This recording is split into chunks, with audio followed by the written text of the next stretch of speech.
ఎక్కడివి డాడీ మామిడికాయలు? జమమిచ్చి. నమస్తే అందరికీ. డాడీ అయితే మళ్ళీ అమ్మమ్మ వాళ్ళ ఇంటి దగ్గర నుంచి మామిడికాయలు తెచ్చిండు. చూడండి ఎంత బాగున్నాయో. చిన్న చిన్న కాయలు కూడా మంచిగా పండు మక్కినాయి. ఇవన్నీ మంచిగా వాష్ చేసుకొని ఒక దాంట్లో వేసుకొని వాటర్ అన్నీ ఒడిచిపోయిన తర్వాత నెక్స్ట్ కట్ చేసుకోవాలి. ఇప్పుడు కట్ చేసుకొని చూసేటప్పుడు అయితే గ్రీన్గా ఉన్నాయి కదా అని చెప్పి అనుకున్నా, కానీ లోపల చూడండి ఎంత ఎల్లో కలర్ ఉన్నాయో. మంచిగా పీసెస్గా కట్ చేసుకోవాలి చిన్నగా. కట్ చేసుకున్న తర్వాత నెక్స్ట్ ఇవన్నీ మిక్సీకి వేసుకుందాము. జ్యూస్ కాబట్టి పాలు పోద్దాం, కొన్ని పాలు పోసి ఐస్ క్యూబ్స్ కూడా వేసిన నేను.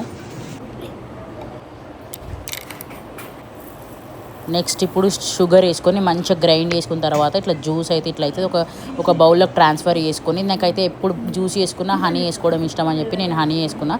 నెక్స్ట్ ఒక గ్లాస్లో మంచిగా జ్యూస్ పోసుకొని, నేను ఆల్రెడీ ముందే చియా సీడ్స్ నానబెట్టినా అనమాట, అవి కూడా వేసుకొని మంచిగా చాప్ చేసుకున్న బాదం వేసుకుంటే ready mango juice. Thanks for watching my video.